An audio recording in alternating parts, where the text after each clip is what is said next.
He sold his last toy to buy medicine for his dying mother, and at night he gave the money to a beggar who didn't even have a name. The next morning, a black chauffeur-driven car appeared in their slum, and the whole neighborhood froze. Before we get back to that, I'd love to know where you're watching this video from today, and if you like these stories, make sure you subscribe.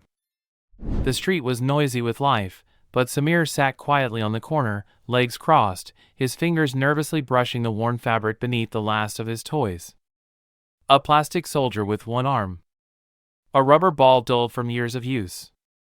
A teddy bear his mother had sewn back together more times than he could count. Each one held memories, but memories didn't feed his mother or buy her medicine. She had grown pale lately, coughing more, sleeping too much. Samir was only 10, but he understood enough. If he didn't help, no one would. So he sold his childhood, piece by piece, to strangers who never looked him in the eye. That night, as the sun slipped away behind the crumbling rooftops, he heard shuffling steps. An old man appeared, clothes in tatters, beard like silver smoke, eyes sunken yet gentle. He stood in front of the orphanage across the street, only to be turned away like trash. No money, no bed, the worker muttered, slamming the door in his face. The man didn't beg. He simply sat on the curb, silent and alone. Samir watched him. Something about the man's stillness stirred something in him, an ache he didn't understand. Slowly, Samir stood. He looked down at the coins he'd earned, barely enough for soup, maybe medicine. His heart pounded. Without a word, he walked over and placed the coins into the old man's hand. The man looked up, eyes blinking in disbelief. "Why?" he rasped. Samir shrugged. "You looked like you needed it more." The old man's lips trembled, but he said nothing. Just nodded once, firmly. Then he disappeared into the night. The next morning, a black luxury car rolled into the slums, shiny, silent, out of place like a diamond in the dirt. Samir's neighbors gathered, whispering, staring. And from the back seat stepped the same old man, only now he wasn't hunched or ragged. He was standing tall, in a tailored suit, and he was looking straight at Samir. For a moment, no one moved. The old man, or who they thought was an old man, stood tall, his back straight, hair slicked back, face clean-shaven. The same eyes stared out at the world, but now they gleamed. Not with need. With presence. Power. Samir blinked. Was it really him? The man stepped toward the crowd, and it parted as if royalty had arrived. His shoes clicked sharply on the broken pavement. He ignored the stares, the whispers, the pointing fingers. And then, he knelt. Right in front of Samir. "I didn't forget what you did," he said quietly. Samir's heart pounded. "But, who are you?" The man didn't answer. Instead, he reached into his coat and pulled out a small envelope. White. Thick. Embossed with gold lettering. He placed it in Samir's hand. "Give this to your mother," he said. "Tonight." Without waiting for a thank you or an explanation, he stood, turned, and climbed back into the car. The engine purred, and within seconds, the black vehicle vanished into the horizon. Samir stared at the envelope in his palm. His fingers trembled. His mother. He ran home, feet slapping the pavement, dodging scooters and broken crates, heart in his throat. Inside their crumbling apartment, the air was thick with damp and medicine. His mother lay on the cot, eyes closed, breathing shallow. He sat beside her, still gripping the envelope. He didn't open it. Not yet. But when he did, everything changed. Samir sat beside his mother, listening to the soft, shallow rasp of her breath. The envelope in his hand felt heavier than it should have, like it carried more than paper. His fingers hesitated at the seal. What if it was a trick? What if it was empty? He took a breath, ripped it open. Inside, a letter and something else, crisp, thick papers folded neatly. Money. A lot of it. More than Samir had ever seen in his life. His hand shook as he opened the letter, its handwriting elegant, like ink dancing on snow. to the boy who gave more than he had. True kindness is the rarest wealth. This is only the beginning. Use this for your mother. Tomorrow, I'll return. We have much to talk about. A friend. Samir's chest swelled with something strange and heavy, hope. Real hope. For the first time in years. He didn't tell anyone. Not yet. That night, he ran to the pharmacy and bought the best medicine. He returned with food, fresh bread, fruit. His mother opened her eyes and smiled weakly. "Where did you get all this?" she whispered. Samir just smiled back. "A friend helped us." She cried, quiet, tired tears. And Samir held her hand all night, afraid that if he blinked, it would all disappear. But the next morning, it didn't disappear. In fact, it got even stranger. Because this time, the black car wasn't alone. It was followed by a second one. And a third. And a man in sunglasses stepped out, with a contract .3 black cars. All polished to a mirror shine. Doors opened in sync, like clockwork. Men in suits stepped out, calm, clean, cold.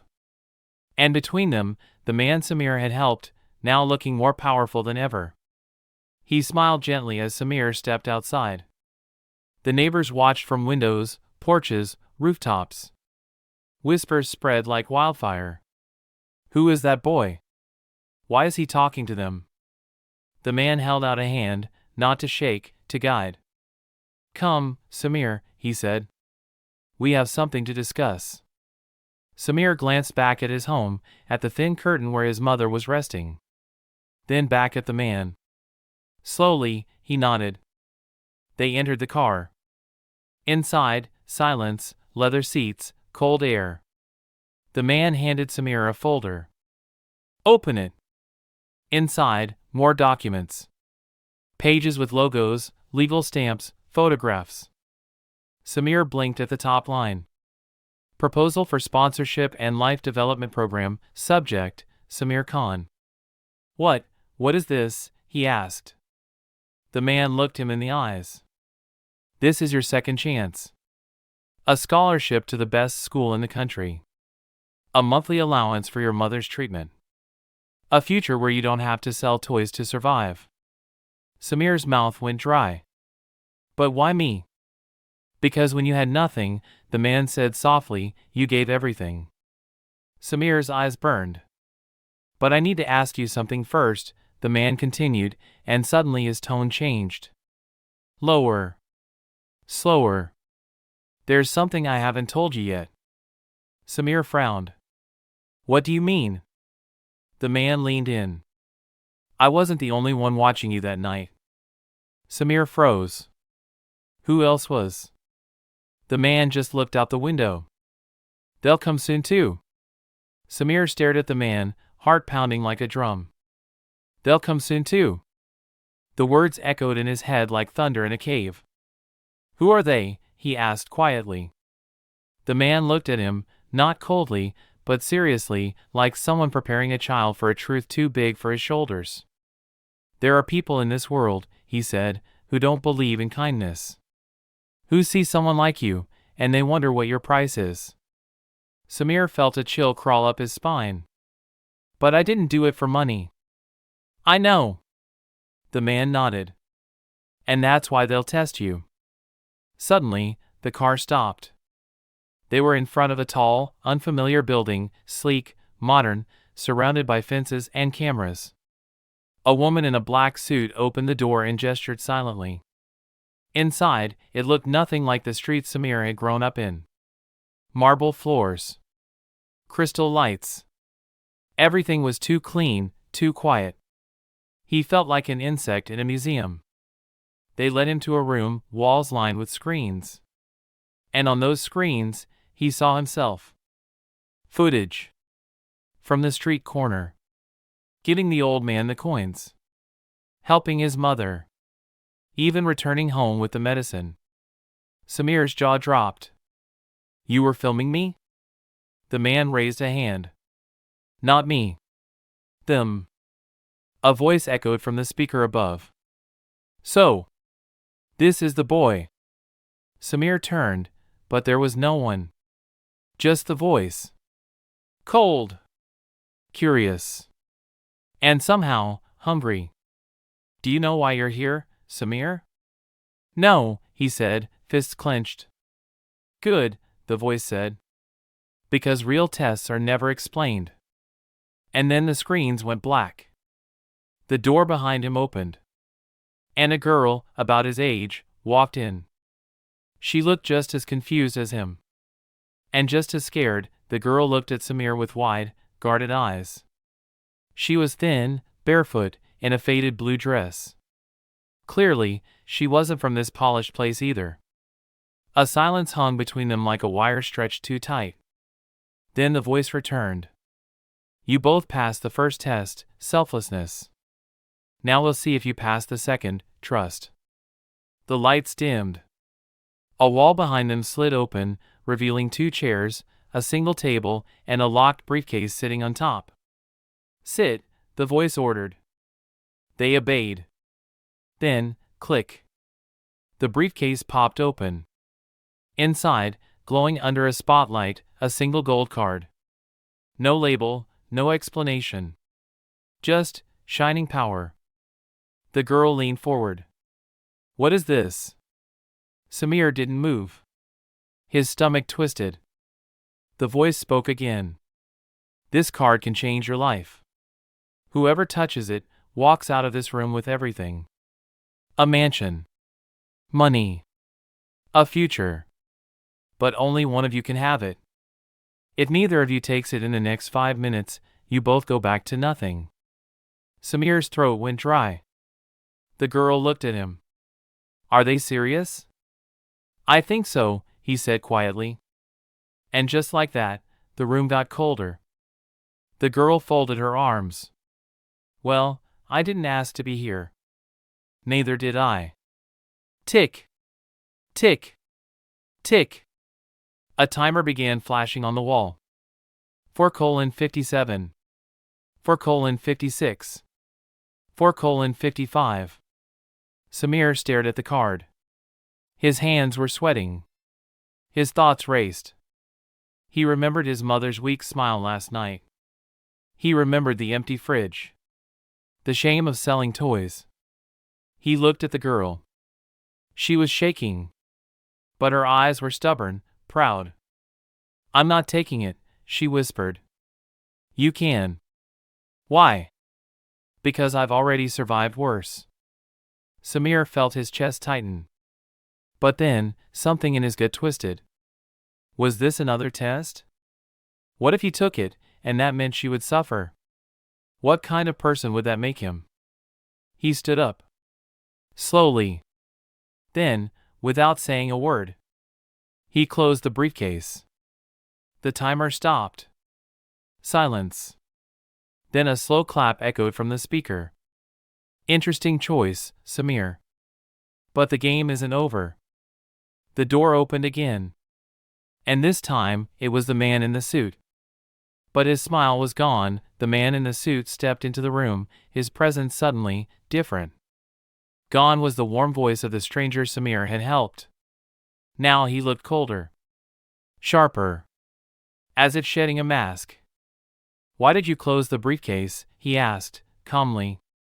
Samir straightened his shoulders. Because I didn't want someone else to lose for me to win. The girl beside him watched in silence. The man gave a slow nod. I hoped you'd say that. He walked over, placed a hand on the briefcase, and lifted it with ease. That was never real, he said. There was no prize in there. There was only pressure. Samir blinked. So this was all just a game? No, the man replied. A filter. He turned to the girl. You too, Mira. Brave choice. She narrowed her eyes. You know my name? We know everything, the man said simply. We've been watching hundreds of children. Looking for the rarest kind, those who choose others over themselves. He stepped back and gestured toward the door. You've both passed. Which means, you're invited. Invited to what? Samir asked. The man's lips curled into a faint smile. To a place where people like you are trained. Built. Forged. We call it the Foundation. A hidden academy for those with heart. Mira's eyes widened. Like a secret school? Not just a school, he replied. A family. A future. And a responsibility. He reached into his coat and pulled out 2 black envelopes. Samir hesitated. Why us? Because the world isn't saved by the strongest, the man said. It's saved by those who care when no one's watching. Samir felt something stir deep inside him. He took the envelope. But just as he did, an explosion rocked the building. The lights flickered. Sirens wailed. A red alarm lit up the hallway. What was that? Mira shouted. The man's eyes darkened. We've been found. By who? He looked at Samir. By the ones who failed the test and didn't take it kindly. Red lights pulsed across the hallway like a heartbeat. Boom! Another explosion. Dust rained from the ceiling. Screams echoed in the distance. Samir clutched the envelope as Mira grabbed his hand. For a second, they were just 2 kids again, scared, small, lost. But the man in the suit? He didn't flinch. They've breached the south wing, he said into a hidden earpiece. Initiate lockdown. Get the children to extraction. Samir's heart pounded. Who are they? The man looked at him, tired now, but fierce. They were like you. Once. Chosen. Tested. But when they failed, they blamed the system. Said kindness was a lie. Said the world should burn. And now? Mira asked, her voice tight. Now they want to make sure no one else gets a chance. Suddenly, the hallway door burst open, and a tall figure stepped in. Black coat. Masked face. But his eyes burned with something Samir recognized, rage. So this is the new generation, the figure growled. Stay behind me, the man in the suit said, stepping forward. But Samir did something else. He stepped past him. The masked man tilted his head. Brave. Not brave, Samir said. Tired of people like you ruining what little good there is. The man laughed, bitter, hollow. You really think kindness wins? That this little foundation can fix the world? No, Samir said. But it can fix one person at a time. And that's enough to start. There was a moment of silence. Then chaos. Security flooded in. Smoke grenades. Screams. Everything blurred. But somehow, through all of it, Samir held Mira's hand. They ran. Through the fire, through the fear, until the air turned clean again, and the light outside greeted them like a promise. They made it 2 weeks later. His mother was better. Healing. Mira was at the foundation with him now, training, growing, smiling more than before. And Samir? He stood by the window of the dorm tower, holding a letter he wrote himself, one he'd someday give to someone else who was scared and alone. It read, I once sold my toys to survive. Then I gave everything I had to someone who had less than me. I thought it was the end. But it was only the beginning. Samir Khan, age 10.